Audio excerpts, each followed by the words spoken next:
Nadaghan gyud ta kahadlok sa ato kinabuhi sa tinuod lang gyud, no? Specialmente ako daghang kahadlok katong bata pa ta ba, no? Hadlokon ba ta sa tanan? Kamo gani hadlokon man ninyo ang pari, ang bata ninyo sa mga pari gani, no? Para mahadlok, no? Kanang sa amo baryo magkayo nya may mabukid ana, no? Tapos na dito suba nga may tulay. Ingon sila kuno bata pa kami to. Yung sila nga ayaw ka mo pag adto-adto dito kay kanang balay diha sa kanang atbang sa Taytay ba? Taytaya, no? Sa tulay kanang aswang. Aswang kuno. Hadlok mi kayo.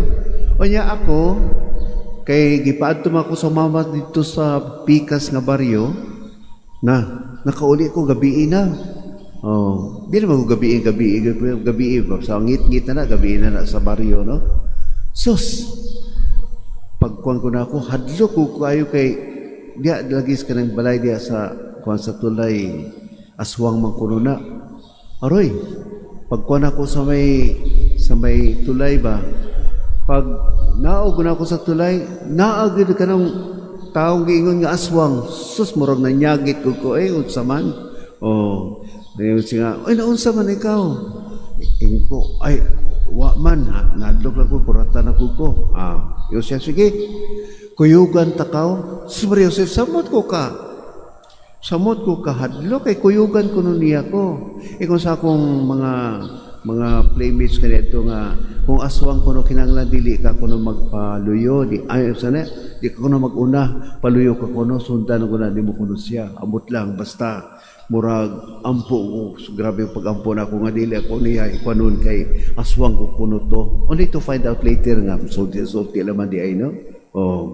Pero ako nadagpa ko, nagligid-ligid ko sa Joseph to sa kanang kuan gani, no? Kanang kahadlok. Karon maumusad na kita, no? Daghan kita kahadlok sa atong kinabuhi. Hadlok kita sa atong bana, hadlok ko sa atong mga bana sa mga asawa. Hadlok sa mga daga sa hadlok ta sukton kay dahil mga utang etc. no dagang hadlok. Okay, karon nagsulti ang Ginoo sa atong ebanghelyo nga ayaw kuno kita kahadlok o ang ato nga kanang pangutana sa iya o pangutana pwede natin pangutana sa atong ebanghelyo nga unsa may tambal sa kadlok kaber. Unsa may tambal sa kadlok, okay? Nga madlok man kita, no? Unsa man tambal ana. Ang tambal ana, kung naminaw kita sa first reading, ang tambal sa tanan ng mga kadlok, ang gugma. Okay? Ang gugma lang yun, no? Kay kung ang atong kasing-kasing puno sa gugma, di kita mahadlok. Kinsa man ang mahadlok, for example, halimbawa, kung nabuhat ka maayo, mahadlok ba ikaw? Dili. Kung halimbawa ang ibang pira ng buhi, matarong lang yun, wala kang mag-unsa-unsa, mahadlok ka ba? Ang tanan nga kadlok tungod kay wala na wagtang gugma, no? Muna mahadlok kita sa atong mga bana, kay nakasalamat sad kita. Mahadlok kita sa atong mga asawa, kay nakasalamat ko kita. Mahadlok kita sa uban, kay nakasalamat ko kita. Mga bata gani, mga estudyante, mga gamitot, no? Tanawa ha, kung magkudigo sila, no? Kadang magkuhan sila, mag-cheating, no? Mamula, etc. Hadlok, tungod kay nakasayot man gyud. Unya, ang kanang kuhan, dili kita mahadlok ko na kita gugma. So na ang gisulti sa Ginoo, ayaw gyud kahadlok, no? So, gugma, so sama ang atong buhaton ani, no? Para mapadayon kining atong gugma, ang ato rin tanawon ang atong Ginoo. Sa atong mga kinabuhi, mamaningkamot ko kita. Dagan ko kita karon mga fears. Kinamay tulo kita kakalaban, no? Una gitawag nga kining flesh. Ang ato bitaw pagkatao, perfecto gustanan, kasalago kita. Mauna bantayanan ko lang atong flesh. Lawas nun nga kagustuhan, no? Kaduha. kining ang mga demonyo. Ang demonyo mo mamati ko na o maibaw ko na. Katulad na karon sa mga halimbawa, nag-search ka karon no, nga ganahan ka sa tambal, tanawa ha.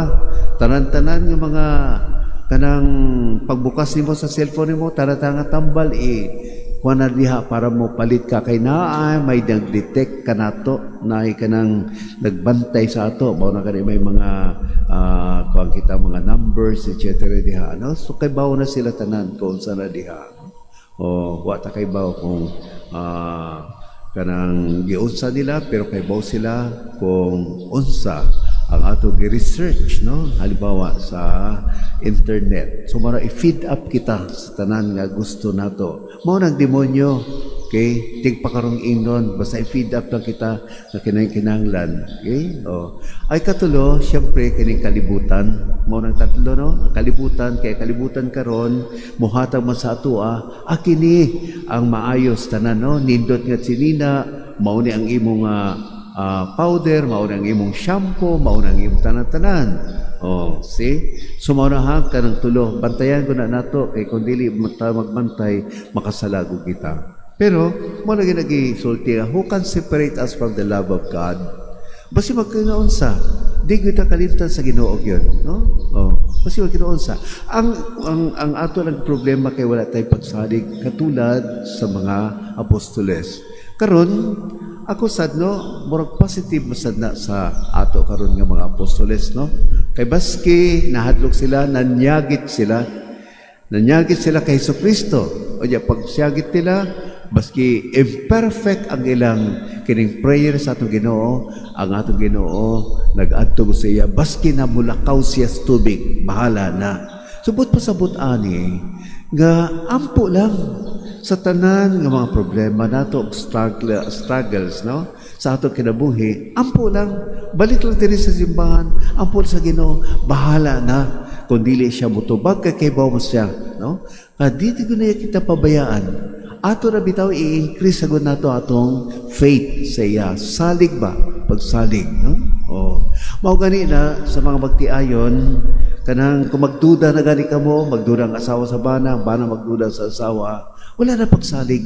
Kung wala na pagsalig, that's the beginning of conflict. Mausad na sa ito Ginoo. Salig rin kita kay kanusahay, ang Ginoo, muhatag man sa ato o mga conflicts o problems tungod kay para nga testingan kita. Pero kadang sumatotal ayaw hadlok ampor kita sa mga Bel Maria nga hatagan kita og kanang tunay nga gugma para nga sa tanan nga mga kanang kahimtang kung asan hadlok kita naay kita pagsalig sa atong Ginoo.